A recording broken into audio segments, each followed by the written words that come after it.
Hello, everyone. I'm so excited for an interview with Chris Blacksmith. Chris is a master herbalist and is trained in traditional Chinese medicine as well as Ayurvedic medicine. And Chris recently completed the Complete Health program with us. And I'm so excited to hear Chris's journey from fibromyalgia and ADHD and depression and all these other things to being completely healthy and not needing any management tools for any of that. So I hope you all are inspired as much as I will be, I know, and take a lot of good tidbits from Chris sharing Chris's journey. So, Chris, thank you for being here. Would you mind describing where you were at before the Complete Health program, just so everyone gets a good idea of what life was really like and that you had real issues going on and real diagnoses that you were told would be permanent and just the struggle of that? Yes, I can definitely talk about all the different things. It's funny when you mention all the diagnoses because I forget now how many different diagnoses I have, and whenever I talk about it, it's like, oh yeah, there was that one, and there was that one. Oh, there were so many before. So life for me was a struggle. That's just struggle is the word for it. I struggled to get out of bed. I struggled to go throughout my day at work. I struggled being with my kid. I struggled with going to the grocery store. Like, I mean, I struggled everywhere in life. I just had a hard time. And it was for all the different reasons. I mean, one of my first diagnoses was IBS. So, I mean, going multiple days without using the restroom and then spending 20 minutes in the restroom. I got in trouble at work for that. Wow. Um, People telling me I spent too much time in the restroom and I needed to stop doing that. It's like I have a medical condition. I can't stop doing that. Um, and the fibromyalgia was extremely debilitating. When it was really bad, I had a high um, pain. I always use the pain scale for people because it's easily relatable and everyone's pain levels are different. But for me, if I didn't drink the tea that I discovered and was drinking for over 10 years, then I was at an 8 or a 9 every day. When I drank the tea, I was at a 3 or a 4, which is a significantly better, but it was still, I couldn't run for long periods of time. I couldn't play with my daughter for long periods of time. I couldn't hold her for long periods of time. Those kinds of things. Like it interrupted that time with my daughter. Um, it also, if I had a really bad flare up, I'd have to miss work because I couldn't move. I couldn't go and do things. All of my jobs, luckily, were sedentary. So there wasn't a lot of movement, which made it a little bit easier, but it still was like I had times that the brain fog was so bad that I couldn't concentrate. Uh, and then the ADHD was something that I hadn't been diagnosed with until right before I started the program. Uh, and so that was like a whole new, like making connections to things that had happened in my life that was like, oh, well, I can explain it because of this and I can explain it because of that. And I tried to not medicate it. I tried to medicate it. I didn't like that I was becoming dependent on the medication, so I stopped doing that. Um, but then I was still like forgetting things. I would forget stuff for my daughter for school. I would forget things for me for work. I would forget to fold and put away laundry for 2 weeks, and there's just piles of laundry and baskets that I'd be pulling clothes out of. All those kinds of things. Um, Depression was a really big one. I had severe episodes of depression. I had suicide a lot of the time. Hold on, it just So cut out. I I think you were, learned. I think Okay, you were, can we go back okay, with the depression, it just it bleeped out, so we missed what you said. of Um, course it did. I know. Right at the good part too. I think you were saying, so you had severe depression. Did you have suicidal thoughts, is what you were gonna say? Yeah. Okay. Yeah. So with the depression, it was pretty severe. I had suicidal ideation fairly often. I had a suicide note written on a laptop and ready for family to find if something ever happened. I had a will written up that, wasn't done by a lawyer or anything, but just like, this is what should happen to my things if I'm no longer here. So that was, it'd been a while when I started the program since the suicidal ideation had been that bad. But it was still a present thing. Like, I just want to escape. I don't want to be here kind of thoughts. Yep. Thank you for being so vulnerable, because this is real life and this is the real struggle with these things. And I think especially when they are so severe and affecting every part of life, we honestly sometimes can't see a way out or even imagine a way out. So it's really cool to be hearing your story. Anything else you want to share about where you were at before? Maybe some of the things you tried, different doctors and treatments, and maybe your experience with the frustration with that, the medical community. There's so much for that, so I'm gonna do the quick version just to save time. So for fibromyalgia specifically, it took, oh my gosh, 4 years to get a diagnosis. I saw 6 doctors during that time. I was accused of seeking drugs. I was told I was just overweight and I was imagining my pain. And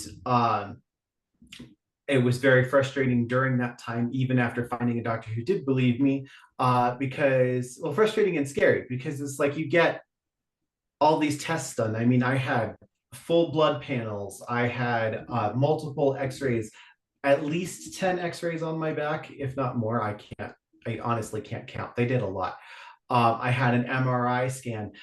I had a neurologist testing. I had a spine specialist testing. Like, I went to a bunch of different specialists, a bunch of different doctors. All of those tests coming back normal is like, okay, but I don't feel normal. Cool, great. Thanks so much for telling me it's normal. And I did get a diagnosis finally. And what I always tell people is, when you get a diagnosis, you think, okay, there's a solution. And then you find out that for a lot of cases, including fibromyalgia, that's not true. There's not oh, it's solved, it's better.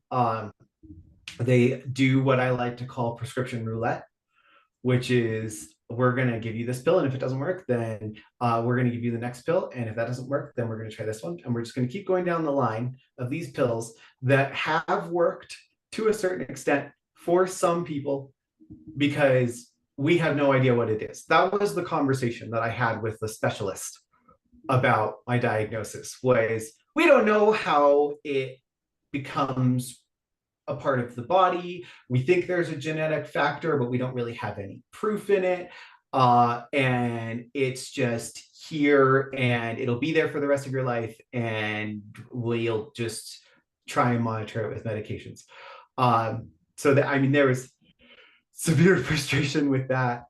And then, I mean, things like the depression. Our current way in modern medicine to treat depression is with the psychotropic drugs. I don't think I said that right, but with these pills that they're supposed to help regulate your mood. But what myself and the majority of people experience on those medications is one of two things. Either it makes your depression worse, or causes suicidal ideation when you didn't have it, or it creates a state of no emotion. And mine was the state of no emotion. I felt like I was a zombie when I was on those medications. So I stopped taking them. I was like, I'd rather feel alive and sometimes feel like I don't want to be here than just feel nothing. So I mean, I struggled so much with all of those different things, all of the different sides of the medical. Uh, I met multiple counselors. I've had 4 counselors before I did the program, and they were all different levels of not okay for me. I mean, uh, one telling me that I should break off a significant relationship in my life, and go explore being. It was a relationship with my then girlfriend, and break off that relationship and go date a guy, which was like, okay. So that, I mean, that was a really hard thing to, was like, I just stopped going and seeing that person because it was so abrupt, and like, no, like, let's talk this out or work anything out. It's just that happened. I had one when I was in a master's degree, because I tried to become a counselor, that he was supposed to be helping me because I was struggling so much in the program with all the things that they were coming up with. But it was like sitting in a room with a person who just didn't like, it was like, well, what do you think will help you? And it was like, I don't know. Why are you asking me what will help me? I don't know what's going to help me. Uh, Another one was I believed in the Socratic method of, well, not the Socratic method. No, that's not right. He believed in the very old school version of counseling where the patient just talks and talks and talks and talks and will eventually get to the answers on their own. So I spent hours in a room with a person who never said anything except for, okay, we'll see you next week. Wow. So I mean, it's just like, That's so it's different a than, never ending. yes. Yeah, and that's so frustrating. And I think also I've heard a lot, well, maybe it's just me and maybe I'm different and maybe I can't be helped. When really this is such a common thing, is that, most of our clients have been to dozens of specialists or the Mayo Clinic, or, have had counselor and after counselor, therapist after therapist with no results. And I think, usually we hear, oh, I've tried everything, but really it's you've tried different versions of the same few things. Let's get outside that box because there's a lot more available. So thank you for giving us a really good picture. How would you describe the process of becoming healthy? And I ask that because no matter what I teach, I think the most powerful thing for people to hear is a person's own experience in their own words, going through it. That's where it comes to life. And we have a lot of concepts that are not normal, or maybe we've heard of them, but it's like, how can that really work? So I just think whatever you want to share, like, what in your own perspective was your process of becoming healthy? So the biggest part of the process for me, was learning to let go of all of the identities I had attached myself to. Um, because those identities were sticking me to continuing to be ill. It wasn't, I am a person with depression. It was, and I don't even think wording it that way works, when I truly think about it. But it was like that. It was like, I am my depression. I am my fibromyalgia. I am my ADHD. I am all of those things.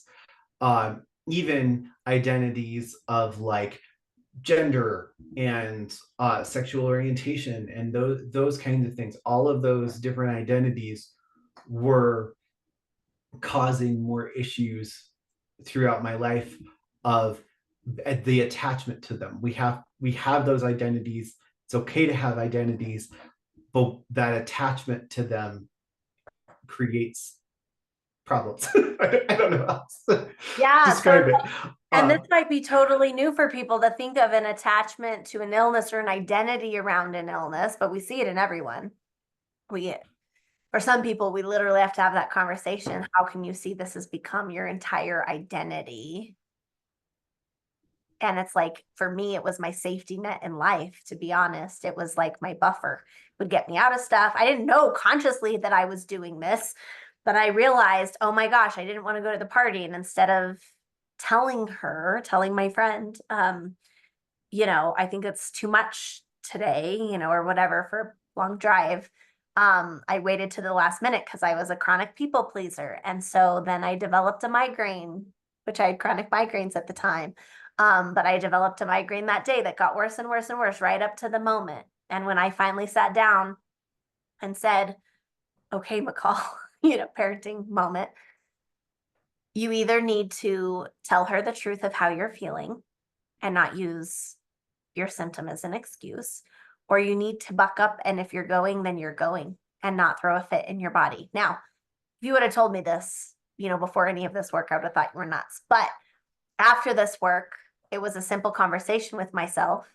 And sure enough, migraine went away like that. And I was like, oh my God, it is me. That was one of those moments I'm like, oh man, it worked and the headache went away. And all I did was communicate with her and take responsibility, and the stress of it went away. So, can you maybe share more on, what was the perspective shift then in becoming healthy, that like this wasn't who you were? Like, how do you see it now, or what did you come to realize? well, so the biggest thing that helps with it is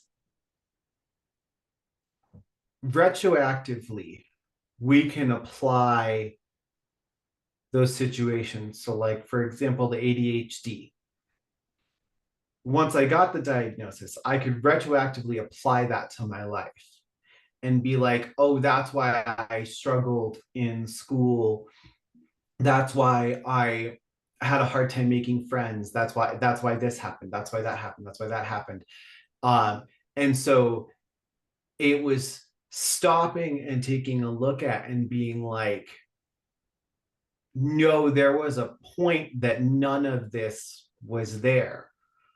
The none of the symptoms of the fibromyalgia was there. The depression was not initially there. The ADHD was initially there. Like, when I was a young kid, I was fine. I didn't have any issues.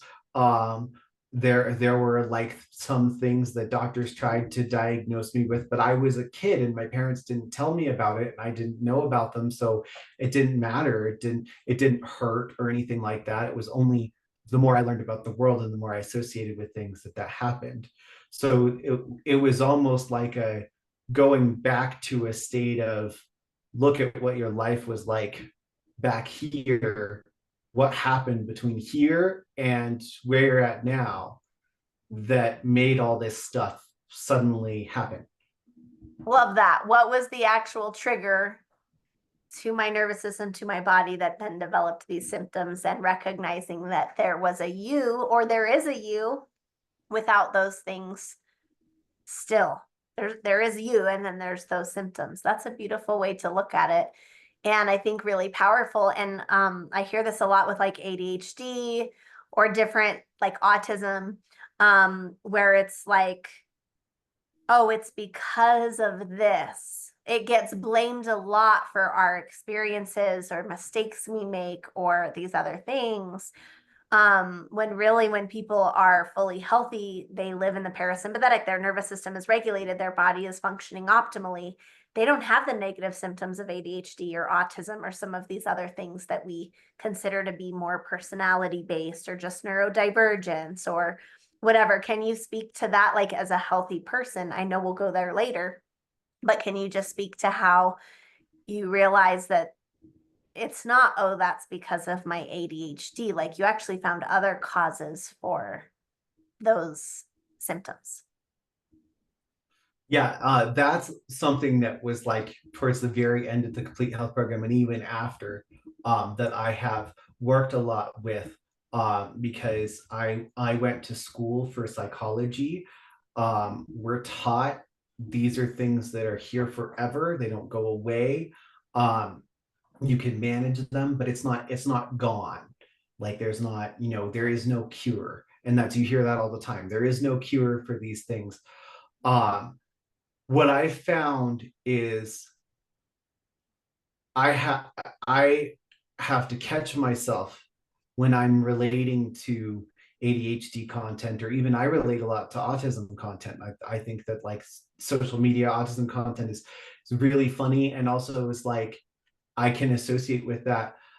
But every time I look at those situations, I think about, well, is this really something that's separate from the human experience? Or is that just being a human? And I look at it from an unhealthy, like, is this an unhealthy coping mechanism? There's someone that I've seen a video on that, I mean, she was in tears in the video because she was like, people tell me your life must be so nice because you don't have a job, and you just get to do whatever you want. And she was in tears, like, I don't leave my house. I don't get to go out with friends. I don't get to do anything fun. I do a single Zoom meeting and I'm so exhausted I can't do anything else. And I saw that video while I was in the program, and I was like, oh my gosh, look at how this person is relating their experience to the world with this loop of like, I can't do this. I have this diagnosis, I've been told this, and so I just can't. And it's like, and this is something I always worry about talking about these things, because I know it makes so many people in the neurodivergent community mad, because that's one of the biggest things that that community has fought for, is that we're not choosing this. And it hurts old me to say, well, you kind of are. We are choosing those things because we're choosing to stay there. We're choosing to continue to use it as an excuse to not have to take responsibility and accountability for the things that we're choosing that are causing us actions that make life harder, make things different. Instead of me taking accountability for forgetting to put my daughter's homework in her backpack, which is also her responsibility. But this is at a time when she was young enough, it was my responsibility to make sure it went in her backpack. Instead of taking accountability for that, I would just say, oh, I have ADHD. I just forgot. Now it's, oh crap, I forgot to pack that thing.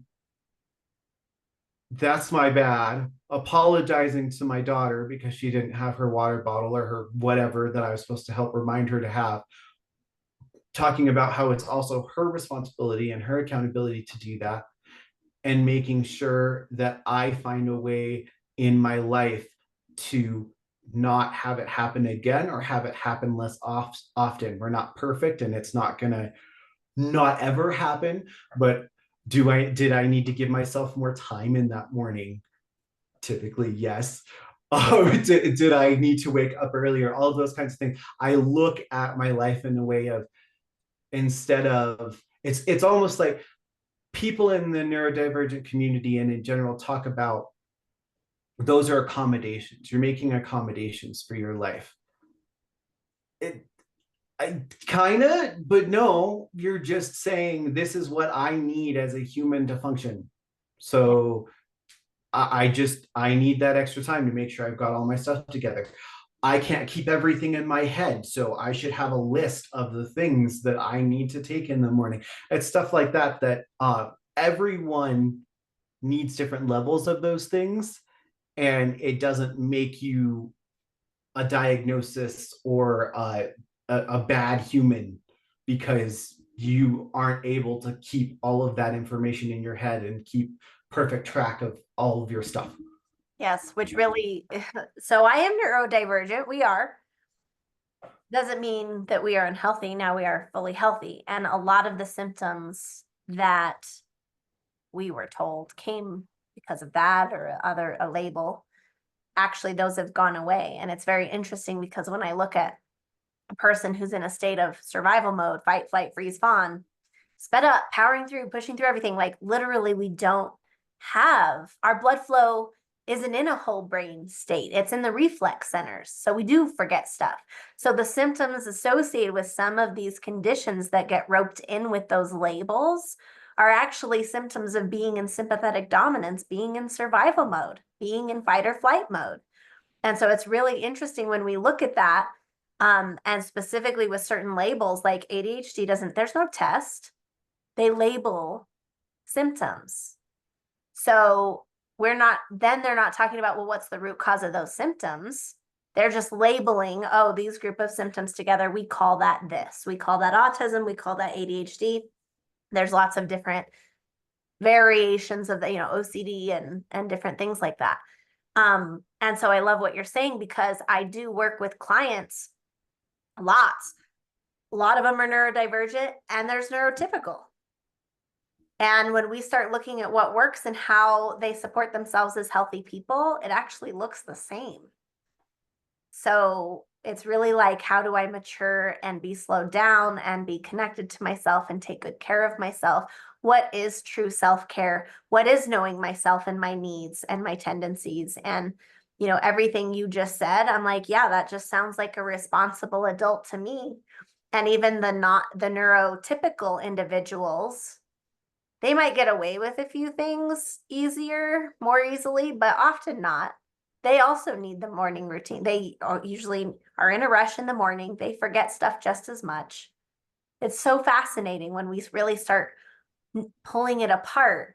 The whole narrative just kind of starts to fall apart. The whole conventional medicine narrative starts falling apart. So thank you for sharing, because these are beautiful, practical examples. Anything else you want to say about the process of becoming healthy, other than really just seeing that there is you and that these symptoms were not who you were, that it was just something that you were experiencing that had a root cause that you could solve? Is there anything else you want to talk about your process of becoming healthy? Yes. The other really big thing was learning to be connected, to my body, learning to be connected to the world around me, learning to be here. I was a chronic escapist. I'm going to call it that. Nicole knows exactly what I'm talking about. I was a major gamer. I mean, in high school, I was a World of Warcraft fan. I played World of Warcraft in high school. Every spare moment I had, entire summers in my parents' basement, in a dark room, playing a game in an imaginary world, because I was struggling to cope with the real world that I was in.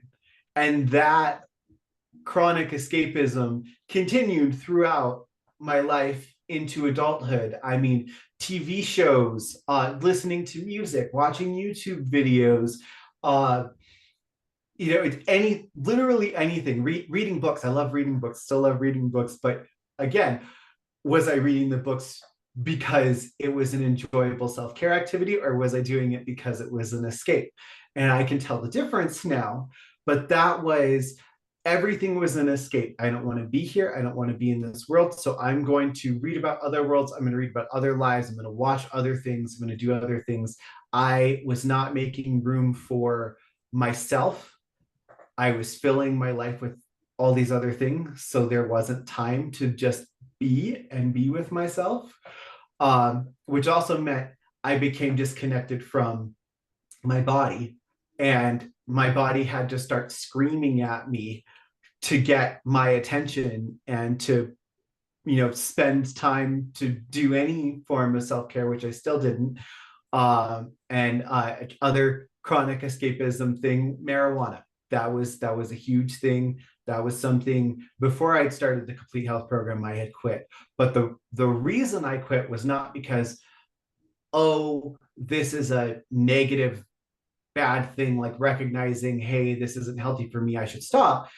It was, I started having muscle spasms when I smoked in my back, and it hurt too much, so I stopped. Mhm. So again, literally my body saying, hey, this isn't okay, and I'm just going to keep sending that message until you don't do it. Wow. I love how you worded that too, because it is so true. It really is the suppressed and repressed stresses and things that are causing our nervous system to be dysregulated. It's those unresolved things that keep the signals going. Like, hello, this isn't resolved. This isn't resolved. This isn't resolved. And that stress and tension builds up in our bodies and does create symptoms. So it was in anatomy and physiology in nutrition school. I was reading about the nervous system, and it said the nervous system monitors everything. And if everything is working the way that it should, everything's in balance, that's called homeostasis, no symptoms. And if the nervous system detects an imbalance in the body, it works to create a symptom to alert us of the imbalance. And I remember calling my mom and being like, Mom, listen to this. I read it to her like 10 times. I was like, the nervous system creates our symptoms if it detects an imbalance. Like, why are we talking about this? It's in the anatomy and physiology textbook. Like, like, whoa, this is revolutionary. And then no one, of course, nobody talks about it. So I forgot it until I came kind of full circle around to, oh my God, the nervous system is the key to becoming fully healthy. So I just love what you're saying, because yes, it'll let us know if there's something unresolved. And instead of trying to mask symptoms with all of these tools and meds and supplements and modalities and techniques, why don't we just resolve the thing that's triggering it in the first place? It seems so simple. So thank you. What beliefs did you have to confront in this process?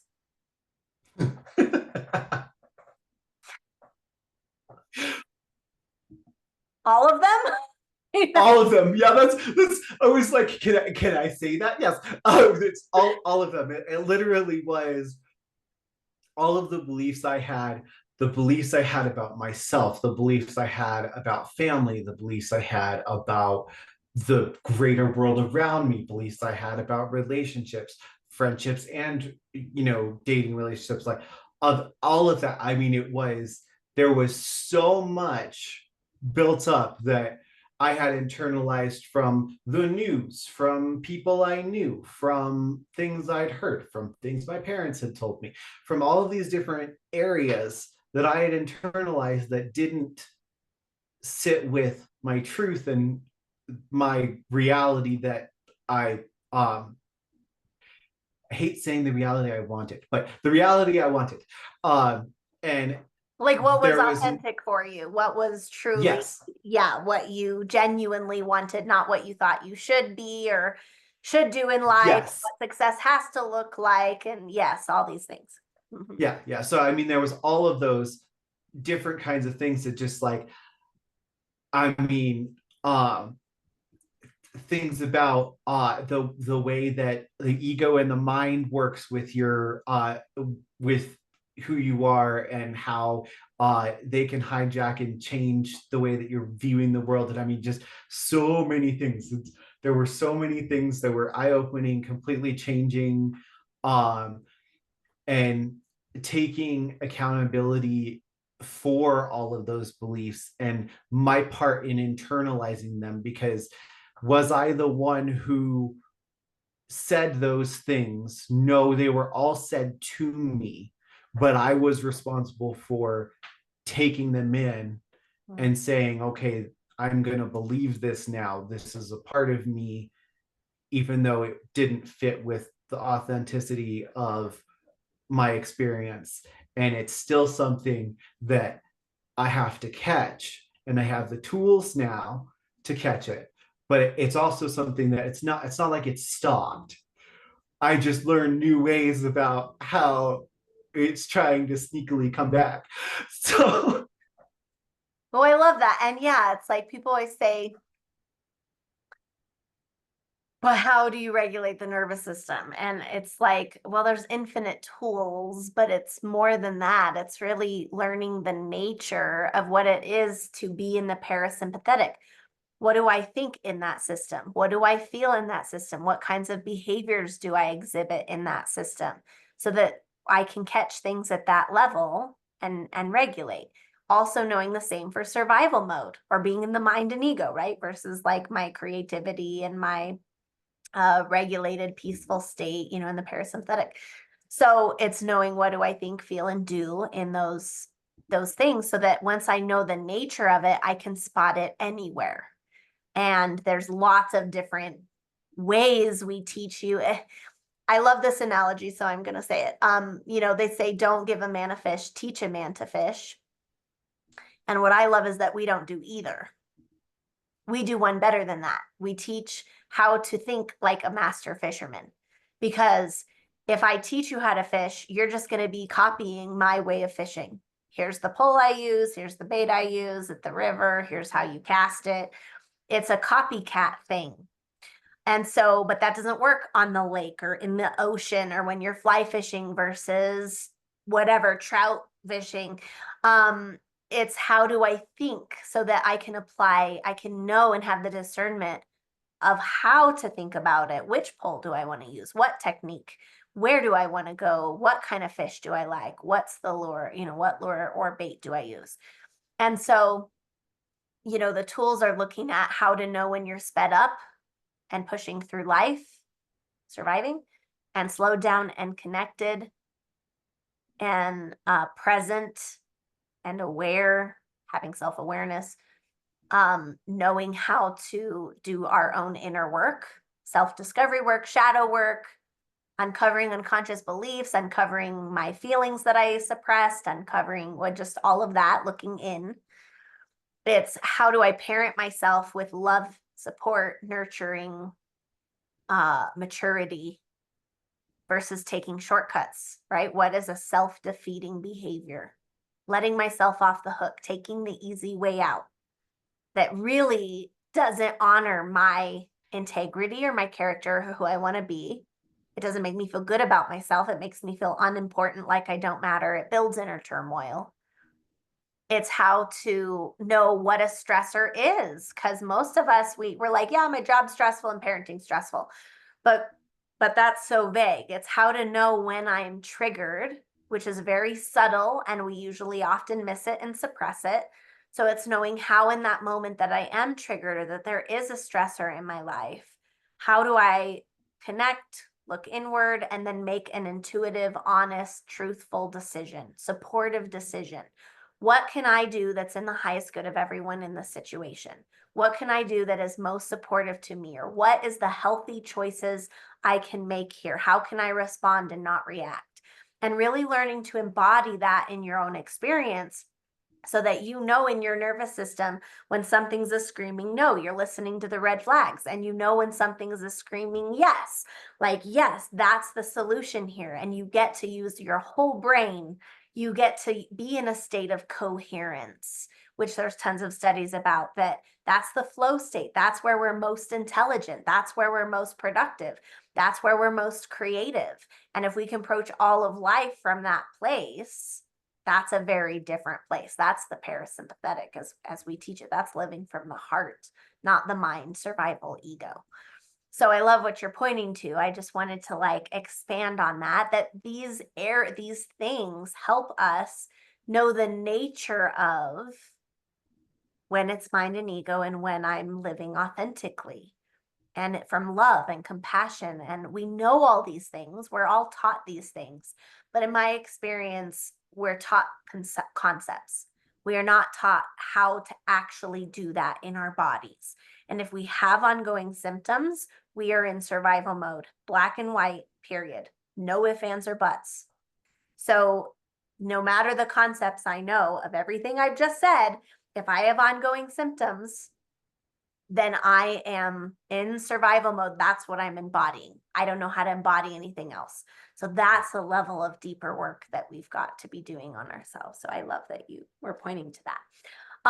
Is there an example of maybe a belief that was most confronting to you, or something that you see very differently than you did at the start?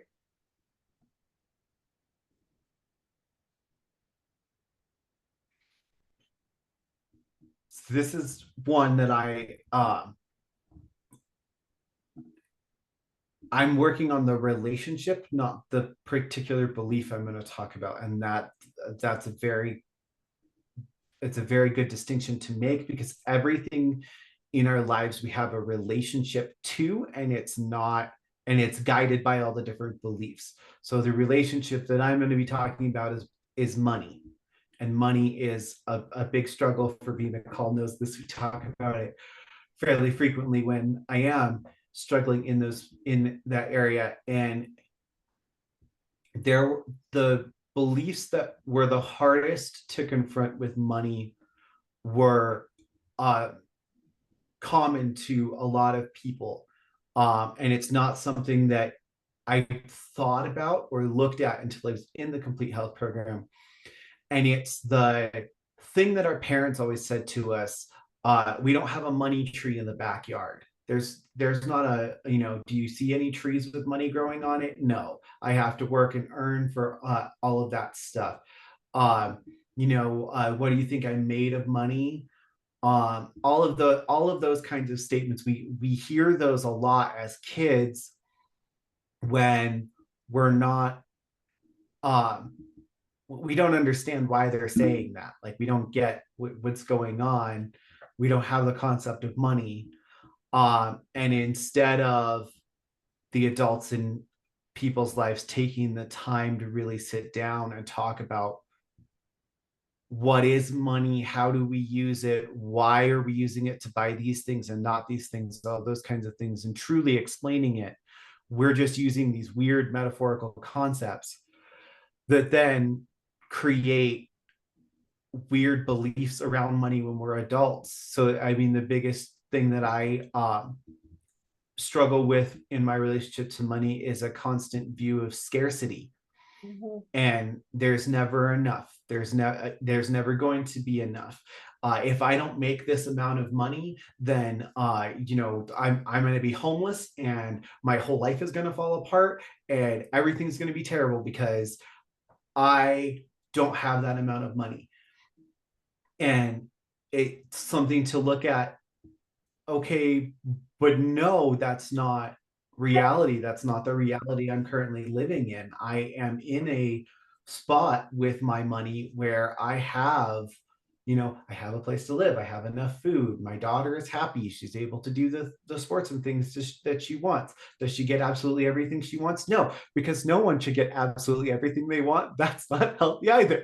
So it is looking at, so it's all of those kinds of things. um they're complicated, and so I can't say there's any one belief that I saw that was like, oh yeah, this was the hardest to confront. There are specific beliefs in my relation to everything in the world that are Yeah. super hard to confront. I love that. Well, and these interviews are always so inspiring to me to see what you guys end up talking about. It's always different. Everyone's different, but they all point to the same places. And I love that what's coming out with you and in what you're sharing is really exploring the source of our stress, and that it does show up in every area. It's kind of a funny thing that we would be talking about money in a health program. Are we just talking about your health? No, we're talking about your entire life. We're talking about what's stressing you out. We're talking about the stuff you've suppressed and bottled up. We're talking about all of those fears, doubts, and insecurities, unconscious, unresolved conflicts and inner turmoil, that gets all triggered up whenever we go to our jobs and whenever we talk to our parents and in-laws and our children, and when we get our paycheck and look at what's in the bank. It being a healthy person is being in a healthy relationship to myself and being able to respond to all areas of life from a healthy, honest, authentic way.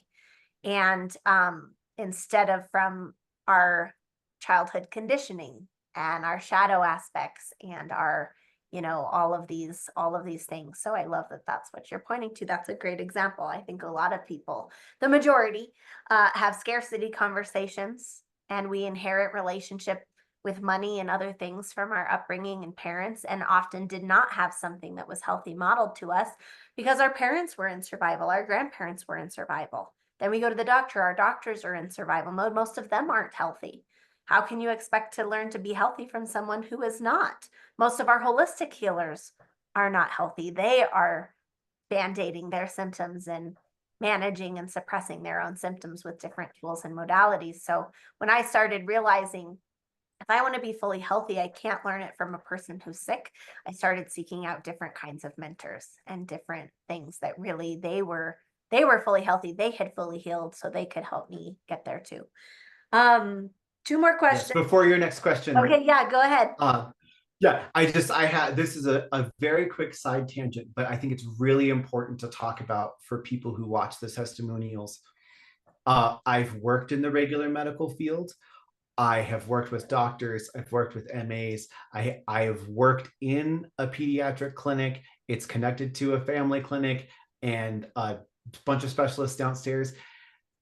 Those same people who are telling you to eat a proper diet, exercise regularly, do self-care, take care of yourself, are the same people who every single day that I have worked with them have gotten fast food for lunch, skipped their lunch, ate their lunch at 3 o'clock in the afternoon, took on way too many patients, came to work sick. All of those things they tell you not to do, they are doing those things.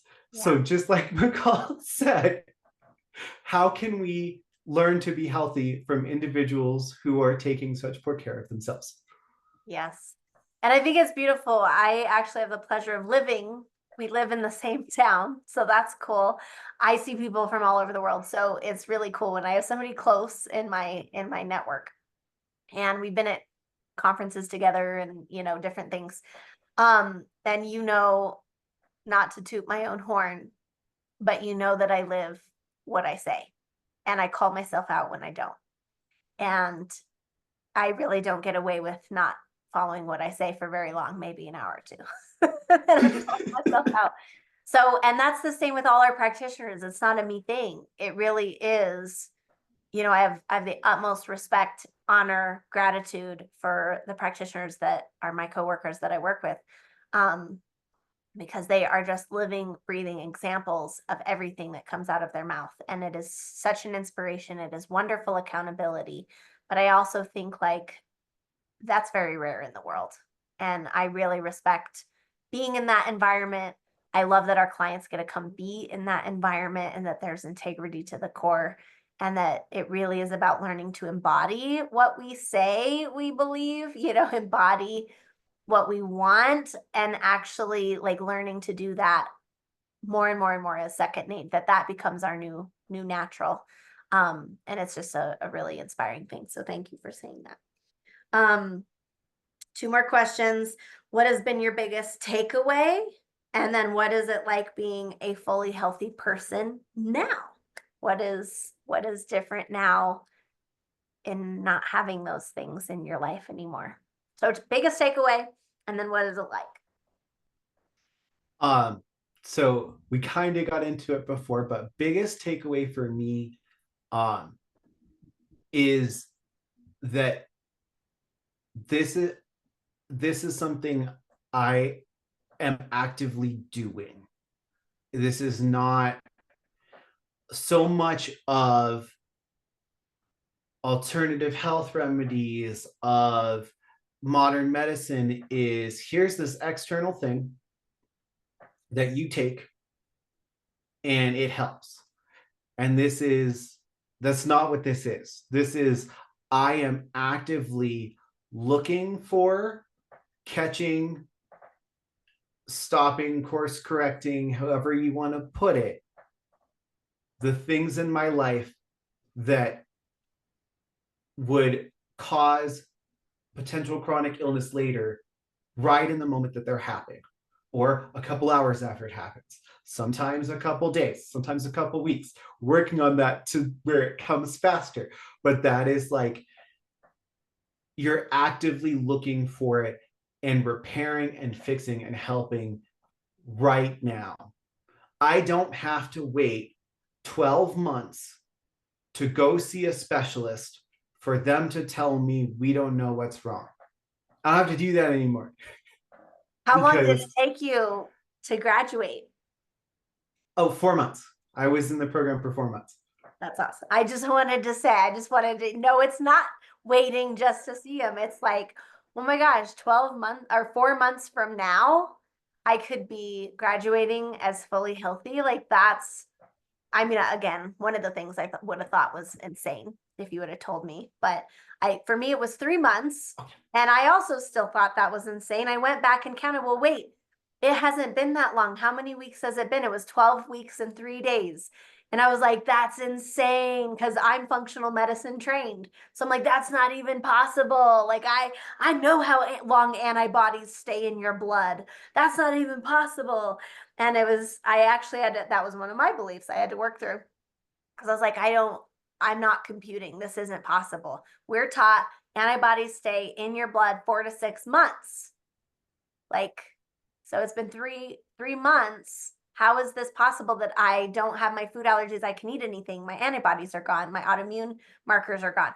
And what the women I was talking to with told me at the time was, well, McCall, you are an expert on how the body works in sympathetic dominance.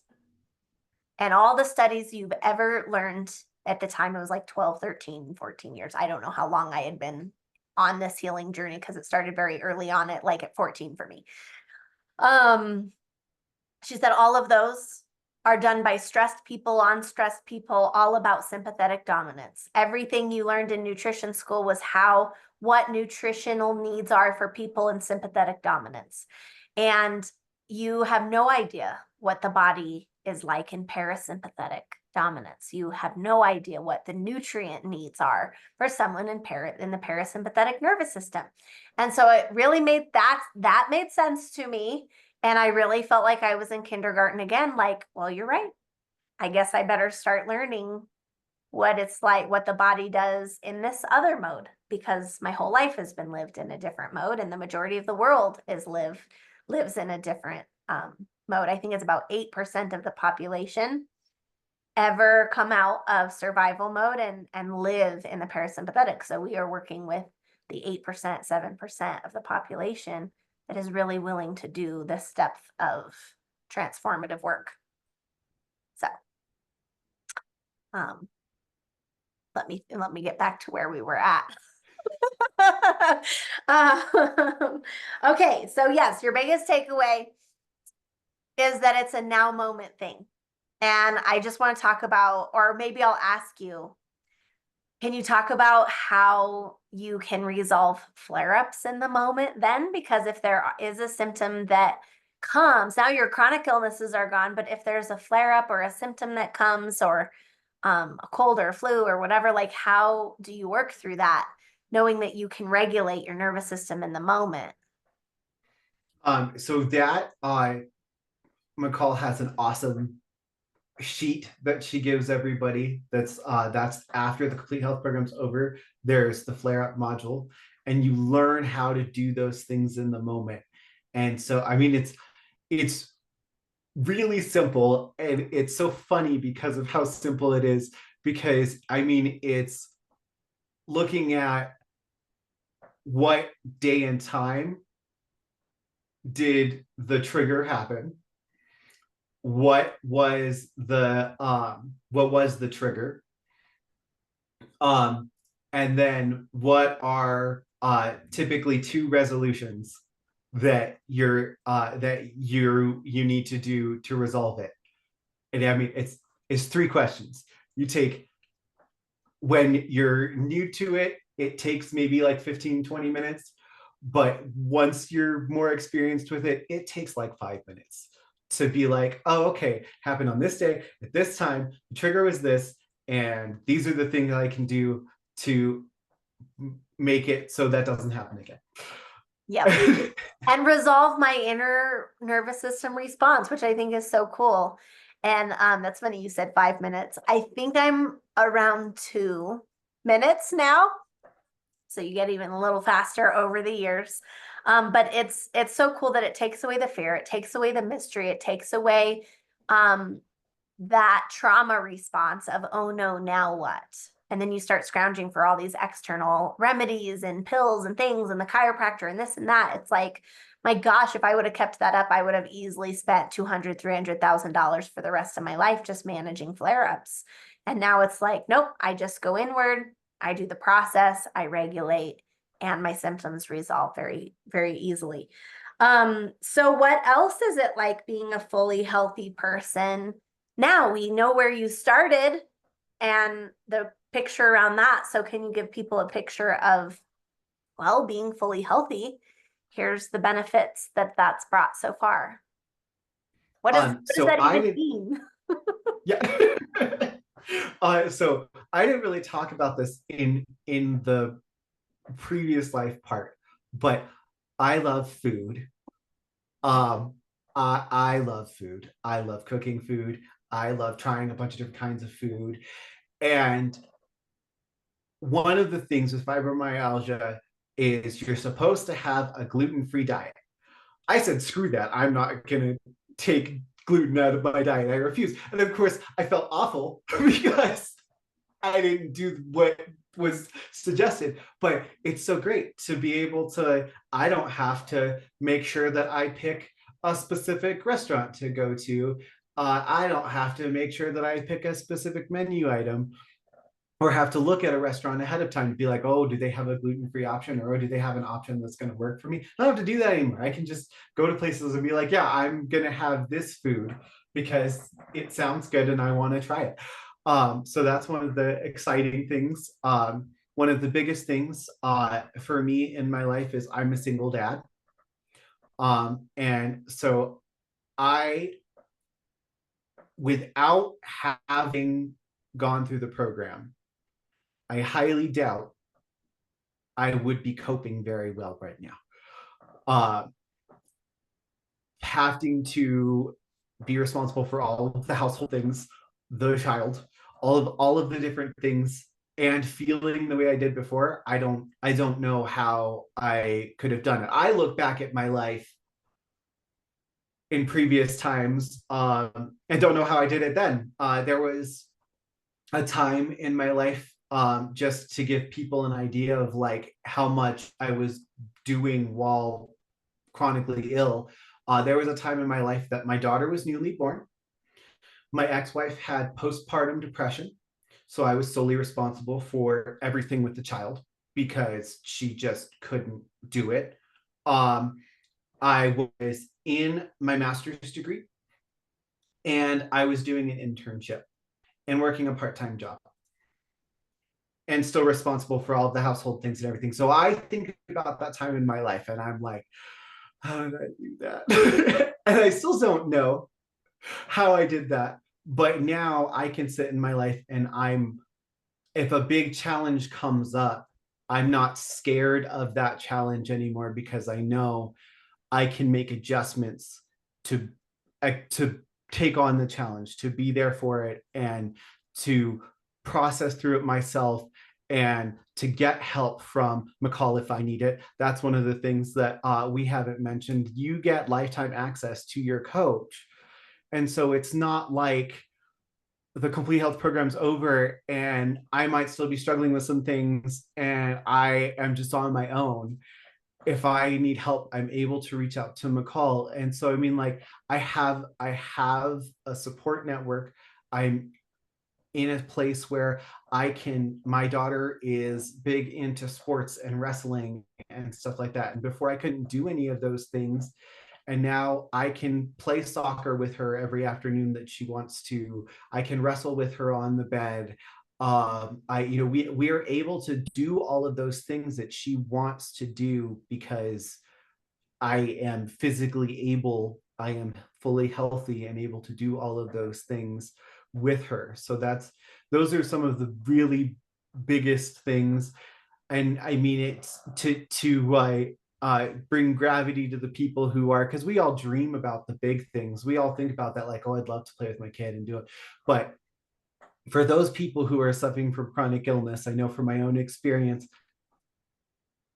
the ability to go to the grocery store and push my own cart and get the foods that I want to get and not have to super think about what I'm getting, and to just like, you can just go and you can do the things, you can live your life and you're not having to think about that all the time. Well, do I have the physical capacity? Do I have the mental capacity? Do I have the energy to go and do that? Or do I need to plan my whole day around getting the groceries? Okay, I'm going grocery shopping on Sunday. Saturday, I have to rest that entire day. I can't do anything, because if I do anything on Saturday, I'm not going to be able to go grocery shopping on Sunday. I'll have to do that anymore Yeah. because I'm fully healthy. I love it. I do remember those days. And yes, it is so real. Just even like taking a shower sometimes. Do I spend energy on that, or do I spend energy on the whatever, right? Um, and I love your share, very relatable. And I know it takes courage to heal at the deepest level.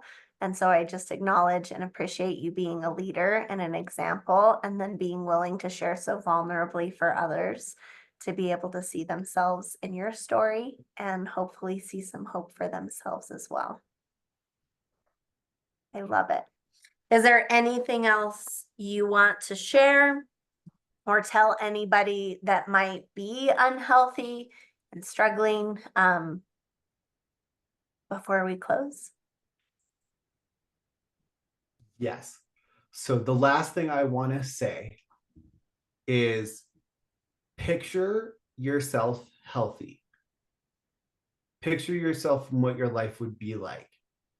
And if you can't even do that, set up an appointment and talk to people in the free consultation, because there is so much that you learn even just from that free consult process. It is a huge mind shift, and the hope is to get you to that point where you can imagine yourself healthy.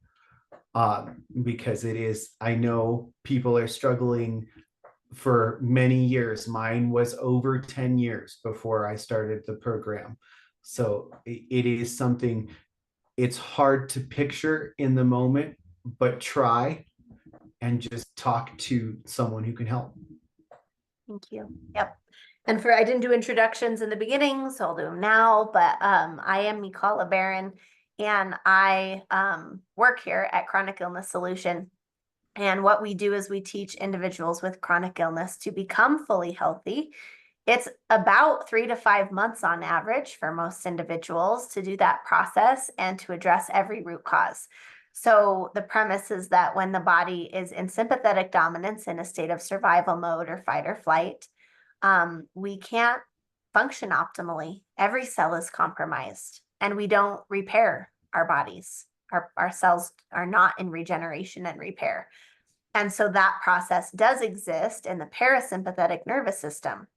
And when we stay there all the time, then we are signaling every cell to function optimally and to be in a constant state of healing and repair. So even if we're exposed to heavy metals or viruses or toxins or bacteria or injuries or whatever, our body is rapidly repairing, detoxing optimally, digesting optimally. Our immune system is fully functional and not overactive. And so we're not producing all this inflammation. And, that's where our stem cells are produced. Everyone's into stem cells now. That's where our growth hormones produced. That's where our bodies are just, they heal, they're healthy. And we replace about 75% of our body every 6 months. and we replace our whole body with brand new cells in 11 months. And so there's no logical reason why we would continue to be ill, unless if we are producing compromised survival cells to replace the other compromised survival cells, and on it goes. But when we have fully healthy cells producing fully healthy cells, our body rapidly repairs. And that's where in my own journey, I went from bedridden to fully healthy. And there's no sign of the autoimmune disease that I had, the genetic disorder that I had, my food allergies, my environmental illnesses. There's no sign of them. I don't have symptoms. My labs are normal. And I was told none of that was possible. And so was Chris. So this is really what we do. We work with the toughest cases, the mystery cases, the people who've already been to the Mayo Clinic and it didn't work. And, you know, like Chris's journey, all the therapists and all the specialists. And really those are who we serve. So you have to be willing to do something about it, per your talk today, Chris, that it is our responsibility if we don't do anything about it. And really, hopefully the message that our listeners are getting is that there is something that can be done and we just haven't been taught. So I will post somewhere, look at the comments, look at the description. I'm not sure where I'll put it, but a link to schedule a free breakthrough call. And what we do is a couple sessions where we educate on the entire process and on the nervous system stuff you've never been taught by your regular doctors. And a lot of holistic practitioners don't know this. We will actually look at why you developed the illnesses that you did. If your practitioner can't tell you why it started, they can't tell you how to fix it. And we will also look at what does it look like for you to regulate your nervous system and what are those unconscious things that are signaling it to stay in a state of survival. Because once we address it at that level, then we live in the parasympathetic, that's our default, and our body rapidly repairs. So that's just a little introduction on us. Thank you guys so much for listening. Thank you, Chris, for sharing, and I look forward to coming on again soon.